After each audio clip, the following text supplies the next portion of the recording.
Hey there. Hey, everybody. I hope you're well. Thank you for coming to our live about getting better walks with your Chihuahuas. I hope you're all well. I hope you're having a great time wherever you are in the world. So, welcome. Welcome to what is actually a huge subject. Okay. So, getting our dogs out for a nice, calm walk is actually quite a big subject. And actually, just let me give you a couple of bits of housekeeping before I launch. I do have a little bit of a speech impediment, so I prepared slides so I don't lose my track and I don't panic and then start talking rubbish like I'm doing now. But yes, so there are going to be slides. I've also prepared an ebook to go with this live, which you can download. So in the comments underneath this, I will put a link to the ebook, so you can you send your email, and then I'll email it back to you. And there's also a film in here which you might find interesting, and I will also put a link to that in the comments as well. So yeah, so the information you need will be in the show notes below this. So we're going to be talking about getting our Chihuahuas out on a nice calm walk, because they can be quite difficult on walks, can't they? I mean, most people know that they can be very barky, they can be very over aroused, and frankly, they can be a little bit embarrassing sometimes. Okay, so what I want to do, while it's actually quite a big subject, I just want to give you some helpful tips so you can actually start to work on your Chihuahua's walk. This is quite a big subject, so we do cover it in a lot more detail in Chihuahua School, okay? And obviously in Chihuahua School, you have links to all the films, etc., that you might need to watch. But anyway, so I'm going to launch our slides. Let's just add that to the stage. Okay, so one of the first things that we need to think about, and if you're in Chihuahua School or you've ever followed anything I've ever done, you will hear me talk about your Chihuahua's emotional bucket. Now, this is a term, if you work with kids, you might be familiar with this as well. But this is a term that we use to help you consider what your dog is dealing with emotionally, because what we think they're dealing with and what they are actually managing are probably two totally different things. Okay. So, what's in your Chihuahua's bucket will basically affect the behaviors you're getting. Now, Chihuahuas, by their nature, because they're quite excitable, they're quite small, excitable, high energy little dogs, they tend to have quite a small emotional bucket. Now, what that means for them is that things that pay into them fill their bucket up very, very quickly. And when their emotional bucket becomes full, you start to get output behaviors. Okay. Now, it doesn't matter whether what's gone into their bucket is massively exciting and it's great and they're having the best day ever, or whether it's worrying or anxiety for them.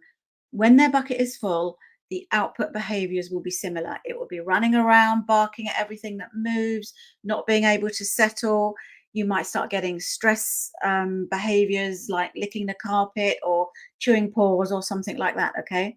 So, what's in your Chihuahua's bucket is huge. It's huge for us because obviously we have to manage the behaviors that the dogs give us when the bucket overspills. So that's the first thing I want you to think about. So what goes out on what goes into your dog's bucket will affect their behavior both in the house and outside of the house.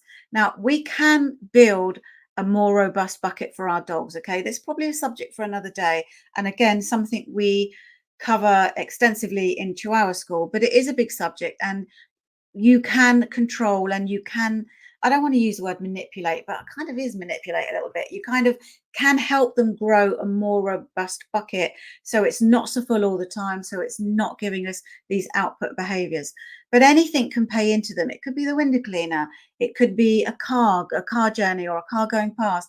You've been vacuuming, it could be a visit to the, here we go, sorry words, a visit to the vet.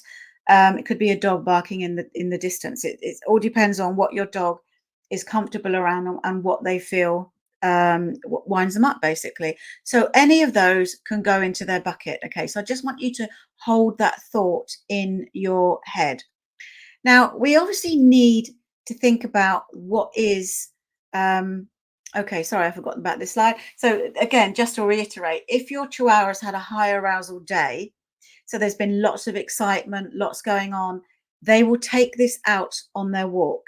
And if they have a high arousal walk, they will bring this back into the house, okay? Because that all goes into their emotional bucket, and that completely affects the behavior you're going to get from your dog when they're at home or when they're out. Because when they're in a high state of arousal, they will be full of cortisol, and cortisol will change how they see things and how they feel about things. And something that they might ignore when they're calm, like the dog barking in the distance, if they're aroused and they're full of cortisol, they probably won't. And they're probably going to bark at it, or they might run around, get no excited, and just doing Chihuahua stuff. So, what is in their bucket is really important, and how we're going to manage that is quite important.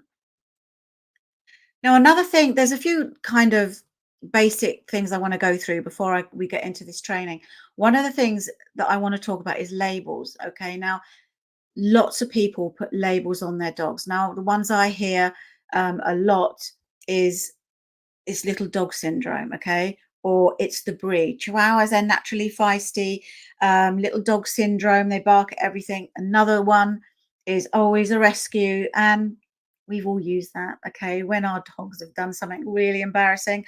I've done it when Arlo had an utter, I'm going to say shit fit at somebody who waved a big orange glove in his face. He went absolutely berserk. I needed to get him out of the situation. So I went, oh, please excuse his behavior. He's a rescue. Okay. But that's not an excuse, okay? Because he's not a rescue, he's my dog, okay? Doesn't matter where he came from, doesn't matter what his background is, he's my dog. But the problem with labels is we use them, or people use them, and then it creates this idea that they don't need to do anything about it. It disempowers you from training your dog. It disempowers you from doing anything with your dog. Okay. Another one I hear is he's just dominating you, or he wants to dominate the other dog. He really doesn't.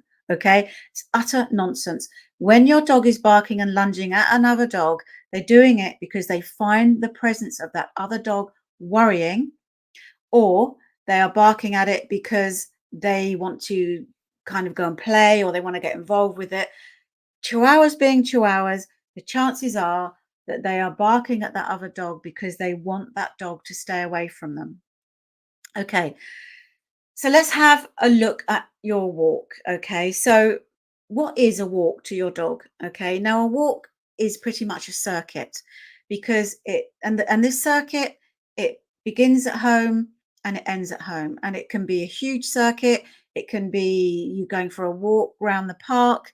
It could be you going for a drive somewhere to the beach or out for the day, or it could just be going up and down the street, depending on where you are with your dog.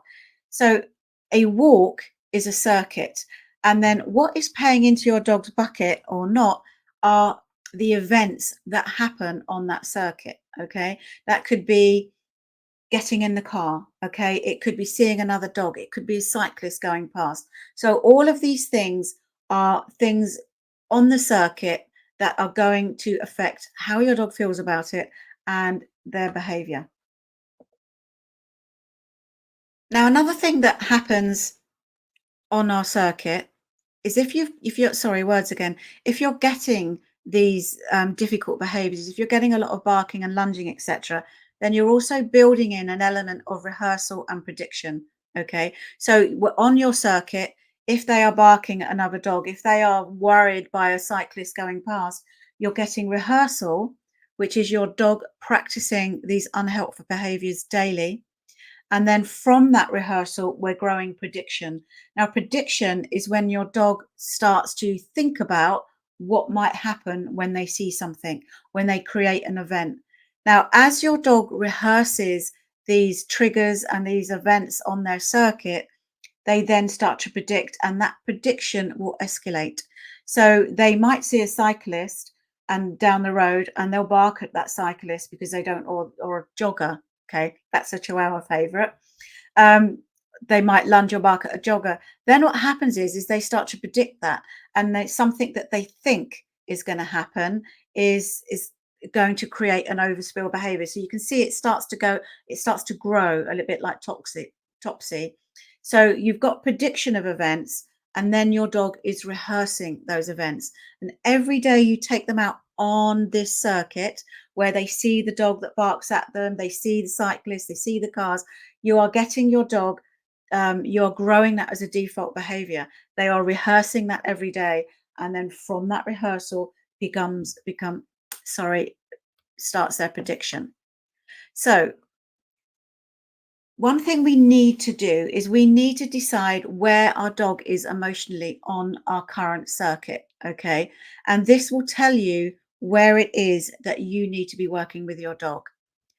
Now, if they're barking and lunging and they're displaying shut down body language, which is like your tail really under, your dog crouched down, your dog not wanting to walk, or if you can't communicate with your dog in any kind of way, then really you need to be working at home with your dog. This whole circuit is too much for them. Okay. It's too involved. There's too much stimulation. Your dog isn't coping.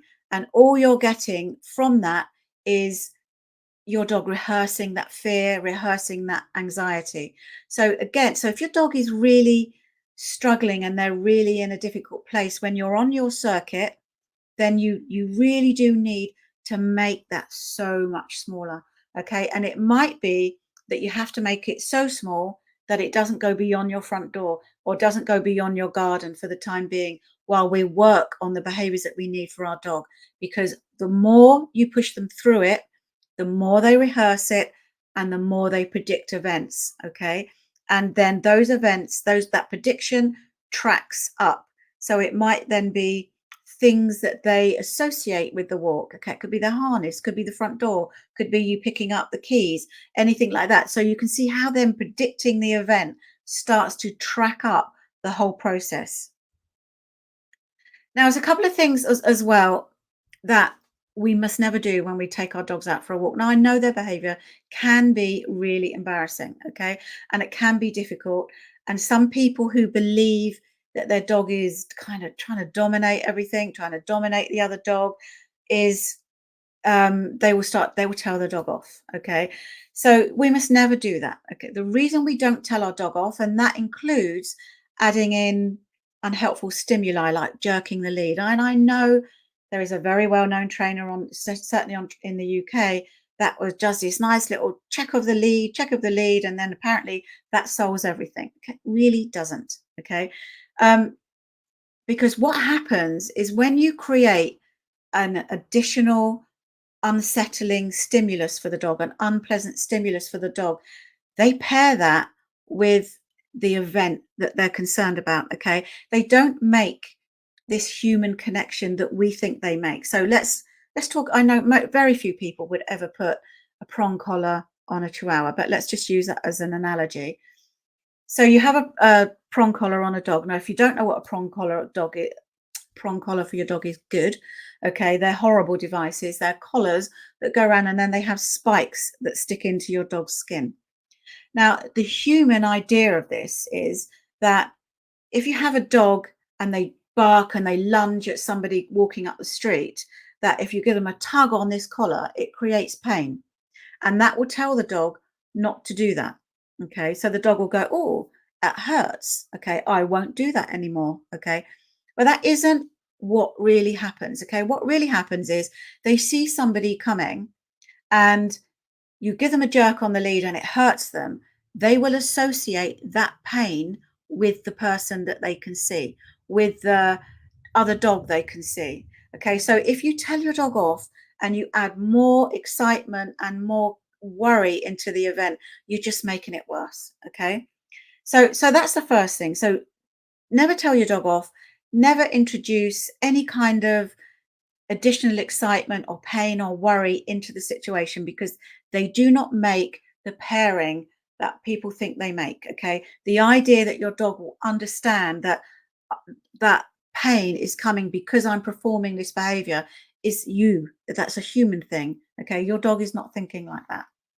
Now, another thing that people love to do, and we've got a little course coming out on which will be in 2 hour school on puppy socialization, and this is one of the things that people do and people believe that you should take your dog up to other dogs in the idea that they will get used to dealing with other dogs. Okay, The reason we don't suggest that you do this is because well, there's all sorts of reasons. One, but there's never a time when your barking, lunging Chihuahua, when you take it up to another dog, is going to go, "Oh, I get it. Dog's not going to hurt me. There's nothing to worry about." That is not going to happen. Okay. What is going to happen is when your dog sees another dog, they are going to then go into this high arousal state because they then know that you are probably going to walk them towards it and you're going to put them into a situation that they don't have the skills for. Okay. So we never take a dog up to another dog. If you do take a dog up to another dog, and people do this with puppies all the time, and then that other dog puts your dog down. And what I mean by that is pushes their head down, barks at them, growls at them, or anything like that. People will go, wow, your dog needs to learn where they are in the pack and the hierarchy and all that.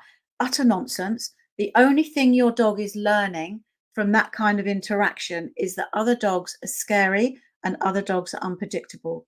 So when you take your Chihuahua up to another dog, you're putting both your dog and that other dog into an unpredictable situation that both dogs are going to end up rehearsing and that both dogs are going to create a trigger from. Now, if you're even, let me extend that analogy even further. If you've got your dog on one of these extendable leads, okay, stop it. Um, they are unbelievably dangerous. If your Chihuahua runs up to another dog and they're on a 20-foot line, okay, then the interaction with that other dog goes badly and your dog starts aggravating this other dog, running around this other dog. What is happening is that cord that's not designed to break is wrapping possibly round your dog, round the other dog, round the owner, and possibly round you. I actually had a client whose finger was degloved with one of these lines. Okay, so they are really dangerous. Please don't use them. What we need to teach our dog when we're out on our walks is to ignore other dogs. Okay, what we're looking for is your dog sees another dog in a distance, rather than come really super aroused, which is what they tend to do, is they go, ah, none of my business, just nothing to do with me. That's what we need to teach our dogs. That way you will get a calmer walk. Now, there are ways that we can do this, okay? There are some brilliant games you can play to get them just to go, yeah, none of my business. Now, the other thing that we have with Chihuahuas is people coming up to pet your dog, okay? Because Chihuahuas they're so cute, aren't they? Especially if they're puppies, with their little button eyes and all the rest of it. And people come up and they want to pet your dog, okay?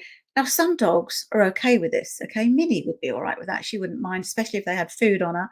She'd sniff them, see if they had any food. If they didn't, she'd just go, yeah, I'm not talking to you.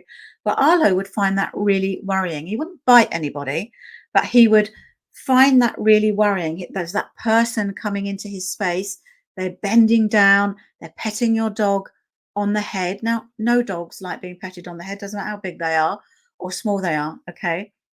And it creates anxiety. And again, you're looking at rehearsal and you're looking at triggers. So then what happens is your dog sees a person, their anxiety goes up because they think they're going to have to interact with that person. And then they start barking at people on sight. And that barking is getting people to stay away. It's an avoidance behavior. Okay. So we don't want that. We don't want our dog to be barking and lunging at people. So the other thing, when someone comes up and says, can I pet your dog? Can I touch your dog? It's embarrassing, but you're going to have to say no, unless you know your dog is rock solid and they're fine with it, which some are, but the majority aren't. You're going to have to learn to advocate for your dog. Okay. You're going to have to learn to go, I'm really sorry, but my dog would hate that. Okay. Mika would hate that. In fact, he would hate that so much he'd get his teeth out. Okay. We don't want that. Not because I really care about the other person getting bitten, because if they're in my dog's face, they deserve it. But that's not an experience I want Mika to rehearse and then to become a trigger for him. Okay. So you need to be able to say to people, no, I'm not going to touch. No, my dog would hate that. I'm really sorry. And then you'll get people that kind of insist, won't they? Go, oh, all dogs love me. Or, well, I don't mind if I get bitten. But the thing is, it's not about them. It's about your dog. And it's about the experience that your dog is having in their circuit, on their walk. Okay. We don't want that. We want our dog to be focused on you when you're out, and we want our dog to be calm and relaxed so that the cortisol level is at an appropriate level for the environment and not sky high and having your dog barking at everything. Sorry to go on a bit, but that is a real bugbear of mine. Now, another thing we need to think about is when we're taking our dog for a walk is how they're going out the front door. Okay. Now, if you watch last week's live on barking in the garden, there were some really super games that I told you how to play, which will interrupt this high arousal behavior. Because if they're going out the door like a cannonball, then they are going to be really full of cortisol. And before they even start their circuit, they're going to be full of cortisol, which means they're going to be on it, and everything in the environment is going to be up for a bark. Okay. The crow over there, the dog over there, excuse me, the person over there. Okay. So we need, if your dog is going out like a nutcase, then we need to do some work around the door. Okay, so if you go and look at that live, I can put a link in the comments. You can actually see some really helpful games there to help interrupt that high arousal behavior. Because what we're looking for here is to get our dog out the door as calmly as possible. Because a high arousal when they go out the door will mean they're high arousal while they're on their walk. Okay, calmness is king. Now, here's some questions that you need to ask yourself while you're on your walk. Okay. Can you communicate with your Chihuahua? And by communicate, will they take any notice of you? Will they respond to commands? Will they play with you? Okay. Will they take food? Because if they won't take food from you, this is really interesting, not interesting. This is information about where they are emotionally. If they can't take food, it's probably because they're in quite a high state of arousal and their sympathetic nervous state has taken over and their digestive system is shut down. Okay. So if they won't take food, that's information that your dog is in a really high state of arousal. Even if they're not barking at anybody, that they're quite stressed and they're quite worried. Can they disengage from sniffing or playing with a ball? Now, playing with a ball is not really a Chihuahua thing. Some dogs love it, but generally it's not something the breed is known for. But sniffing is, okay? So if they go out of the car or on the walk and they're straight into a massive sniff and you can't communicate with them and you can't get them to stop sniffing, then that also is information about where they are emotionally. So these kind of all tell you what your Chihuahua is thinking and where they are, because sniffing can sometimes be, I can't think what the word is off the top of my head now. It's the behavior where I don't know what to do. I don't know what to, I'll just sniff something. Okay. It's a bit like us, and like when we're nervous, we might twiddle our hair or we might fiddle or something like that. So it's sniffing is good for our dog, but it's only good for our dog if they can disengage from it. Another thing to think about is, I'm just going to turn my phone over there because it's kind of getting notifications coming through. Are they hyper focused on the environment? So if you're out on your walk and your dog is like staring at everything that moves, and again, you can't communicate with them, you can't get them to talk to you, you can't get them to play with you, then again, this is information about where your Chihuahua is emotionally and will tell you what kind of state they're in. And when they're in feeling like this, if they see something that they're unfamiliar with or they're concerned about, then you might find that you end up with a dog barking and lunging at other dogs.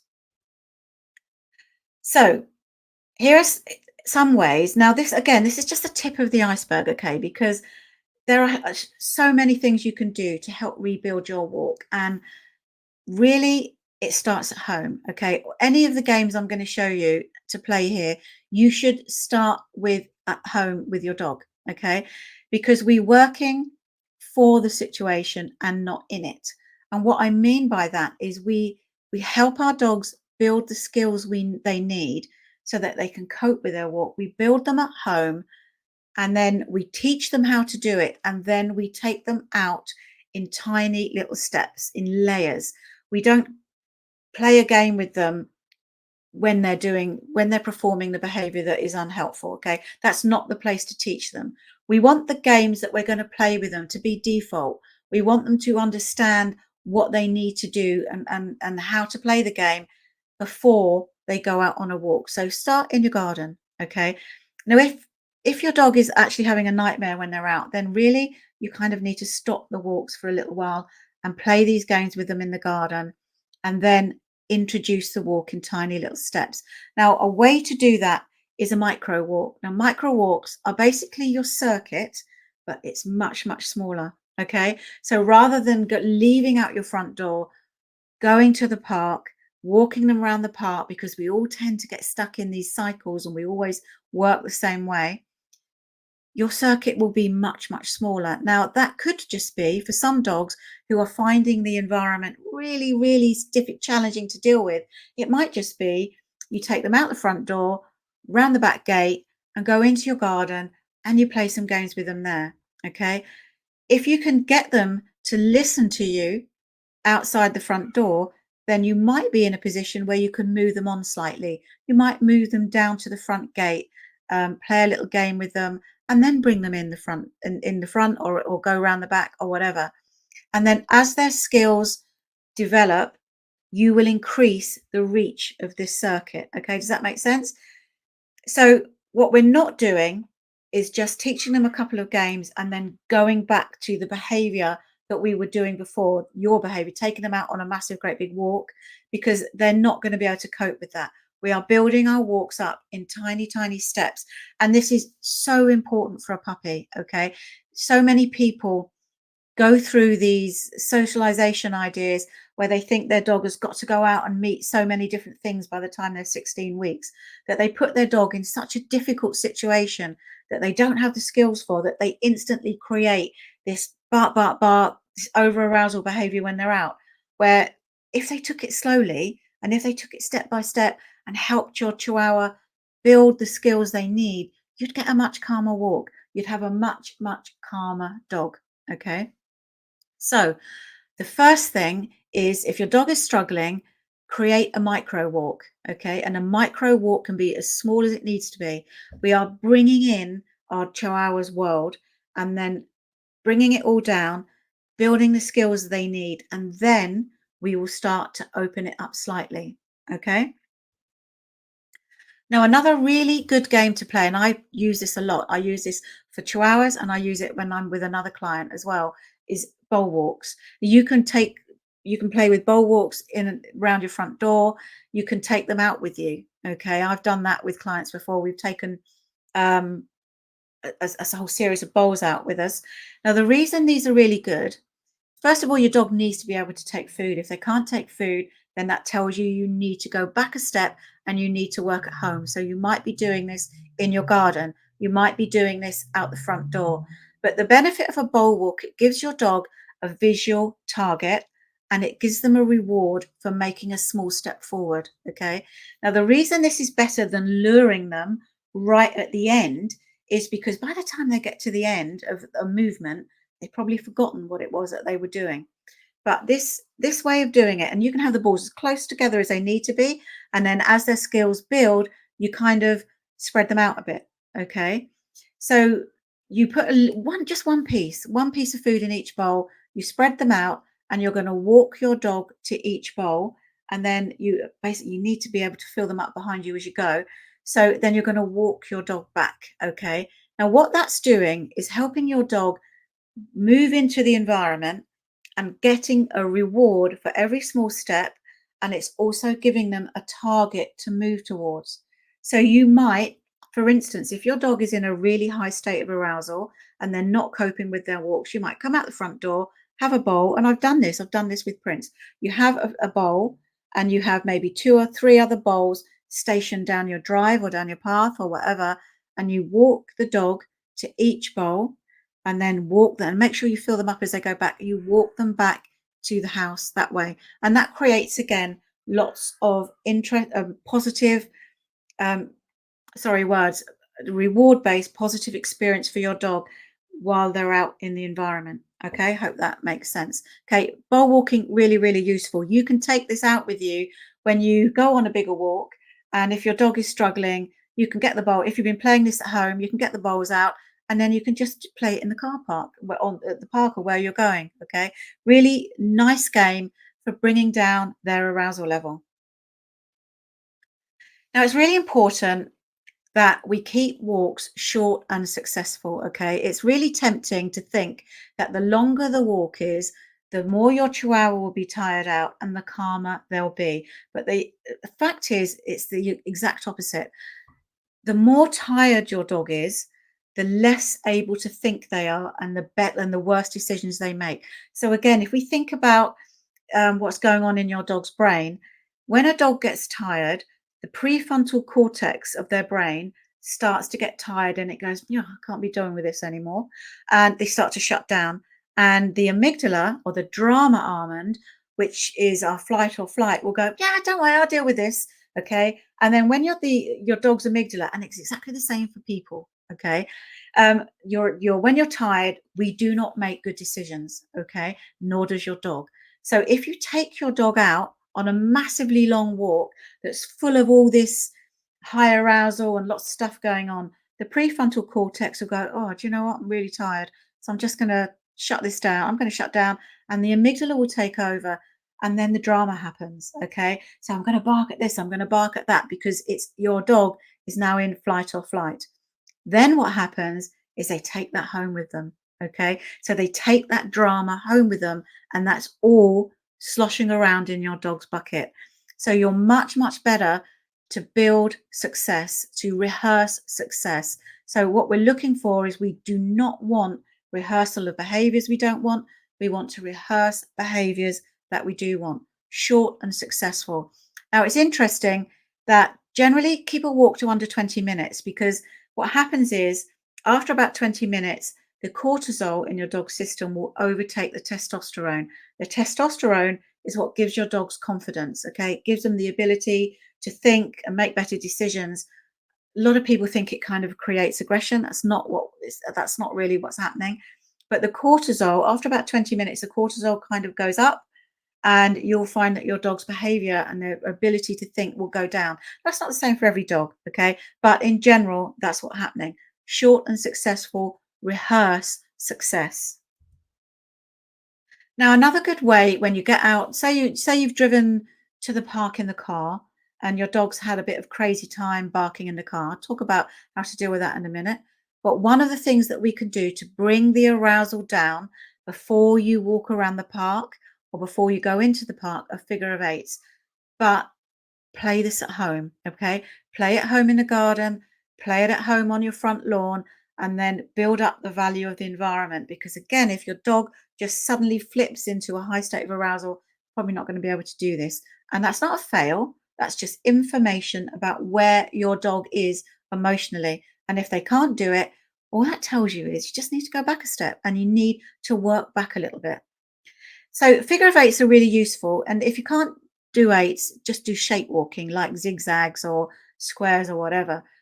But it's a calming thing. Okay. It's a meditation. And if you watch the racing or people that work with horses, they will do this. And you're just going to walk your dog round in a nice, lazy figure of eight. Okay. We're not looking at getting your dog really excited. We're not looking at pushing their arousal level up.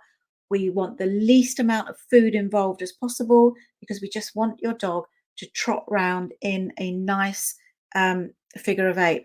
Now, once you've done a few circuits of this, should notice that your dog's body language will start to come down. They'll start to relax a little bit. Okay. So then you'll kind of know that they are kind of flipping in from this high arousal state of mind into a more relaxed state of mind. Okay. So figure of eights is really, really useful.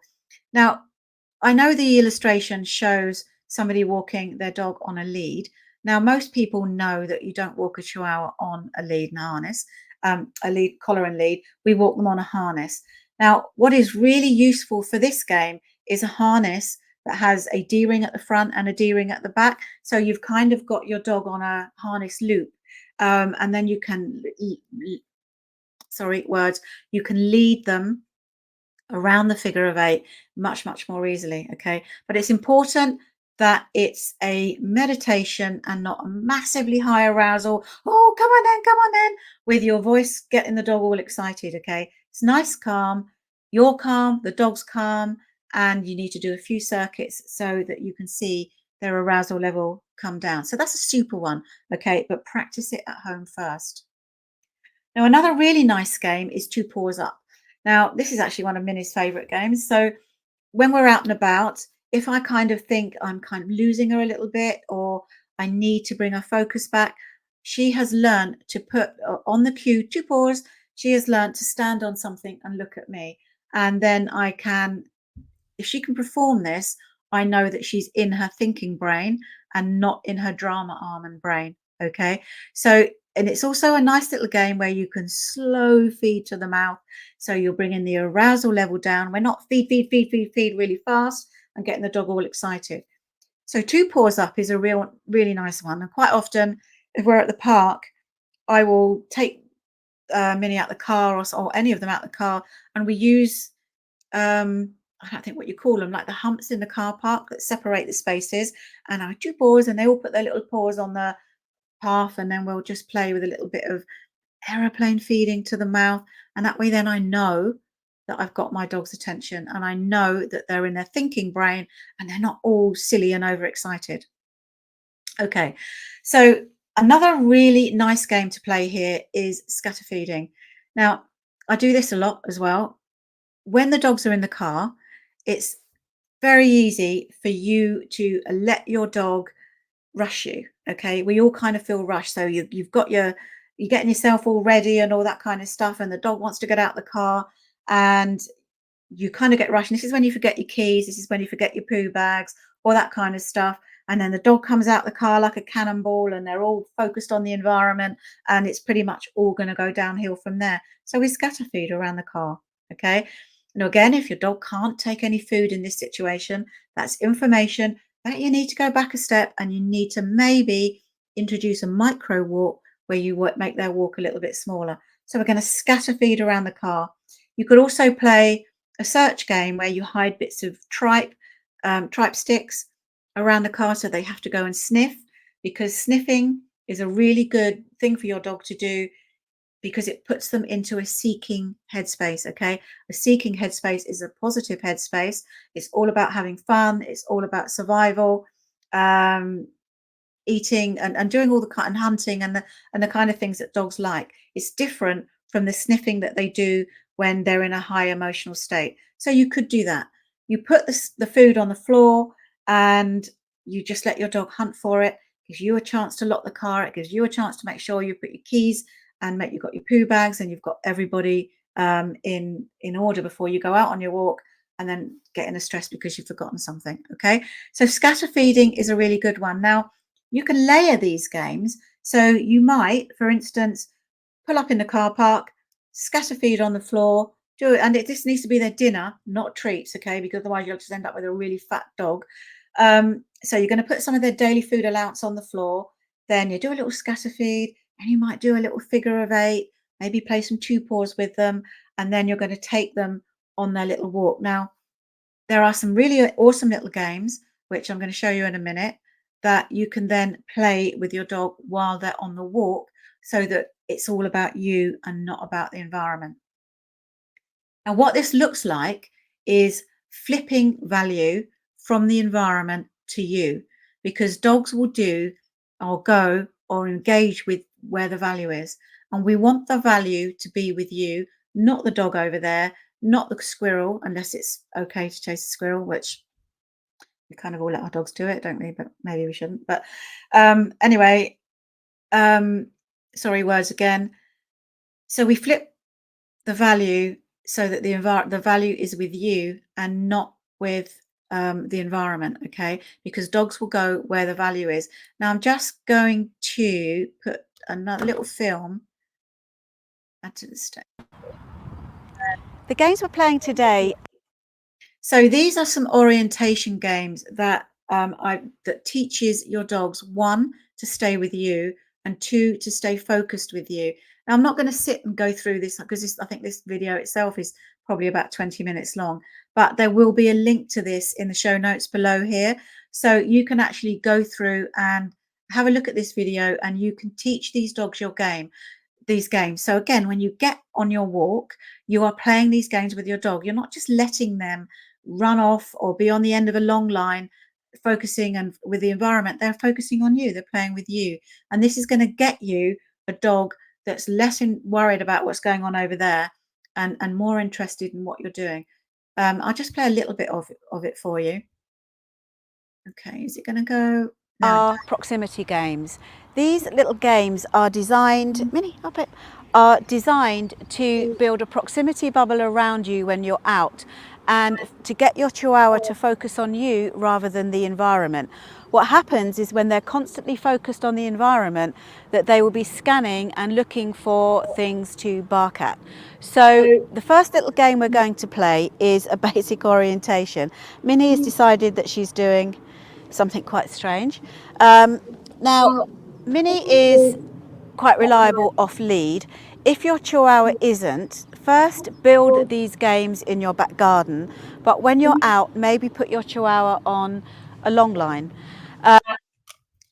Okay, so when I talk about a long line, I'm talking about a static long line, not these extendable things. Okay, and also long lines are a sorry words. Long lines are a training implement. They're not a solution. Okay, so don't think that you're just walking a dog on a long line is the solution to your problems. They're not. Anyway, so let's just go back to that. Sorry. Okay. Okay. Now, another really important thing. Oh, sorry. So going back slightly, the link to that game, to those 3 games, there's 3 of them, will be in the show notes. Okay. So you can actually play these with your dog at home, play them at the front lawn, and you get the idea that you build up the value of the environment so that when you actually get on your big walk, okay, your dog can cope and they know what they're doing. Now, this is really, really important. Do not be afraid to ditch. I don't know why it's doing that. Don't know why it's got slide 18 written on it. Anyway, don't be afraid to ditch. Now, if it all goes pear-shaped when you get out the car, maybe a dog walks past and your dog has an absolute fit, then oh, there we go, it's gone. And your dog has an absolute fit. Is that a good idea to continue with your walk? Okay, you could try bringing their arousal level down with some figure of eights, but quite often, if you've lost your dog, emotionally I'm talking, sometimes you just need to go home. Okay, because if you think about your circuit, you are pushing your dog through a difficult circuit, their arousal level will be up, so then you've got to ask yourself what they're going to be rehearsing and what triggers they're going to be predicting. Okay, we don't want that. We want our dogs to only rehearse success. Another thing you might be doing is creating flashbulb memories. Now, again, I talked more about flashbulb memories in last week's live where we're talking about barking in the garden. Flashbulb memories are memories that are accompanied by stress. So, for instance, if you were a young child, say you're about 4 or 5 or something like that, and all of a sudden a scary clown jumps out of a cupboard at night, that would be a memory that goes in with stress. You're probably never going to forget that your whole life. Okay, we've probably all got these really stressful memories that we never forget, and that's the same for our dog. So if your dog has a really bad walk, say it gets pinned down by another dog or something happens that really worries it, and that could just be a person bending down to pet your dog, which is why we don't encourage that. You create these flashbulb memories. A flashbulb memory goes in hard. Okay, they can be really difficult to deal with and to train out. So we want to think of not be creating these for our dogs. And we don't want to continue rehearsal as it adds to prediction of the triggers. And as I've said before, then your triggers, it will just escalate. Okay, so we've got 44 minutes on this already. It feels like I've only been here 5 minutes. I've just got so much to tell you, but we have a much fuller course on this in Chihuahua School. Chihuahua School will be opening again in a couple of weeks. If you want to join in and you want to get involved in games-based training for your dog. But in the meantime, I have created this ebook for you, which is Better Walks for Your Chihuahua, which kind of goes over most of what I've talked about here and has some additional information in it as well. You can get this. I'm going to put the link in the show notes again. So you can get this by clicking and then you just fill out a little form and then I'll email it to you. Okay. So you can get your ebook, Getting Better Walks with Your Chihuahua, which has additional information apart from what we've talked about today, and we'll kind of refresh your memory on what we've talked about as well. Okie doke. So there we go. Let's just get rid of that. Okay. So I hope you found that really useful and I hope you've got value from it. Okay. If you have, it would really help us if you could donate stars to Chihuahua School. When we get stars from our readers and our listeners, Facebook give us a little bit of commission. That commission helps me do this for you. It helps me put on free lives. It helps me create ebooks, and just do as much as I can to help people get as much information as possible, because Chihuahua School is all about getting, and Chihuahua Power is all about getting really good information to people who own these quite feisty and quite difficult to manage little dogs. Okay, so if you've got value from here, it would really help us if you could donate a couple of stars, and they all add up and they all help us keep creating content for you. Okie doke. So I hope you found that valuable. If you've got any questions, put them in the comments and I will just go through them at the end of this live, once the live is finished, and I'll do my best to answer them and I'll point you in the direction of resources that might be helpful. So it's been, gosh, 46 minutes. So I've overrun already. So I really enjoyed chatting to you. I hope you found it useful and I look forward to seeing you either in Chihuahua School and certainly in the Positive Chihuahua training group. Bye.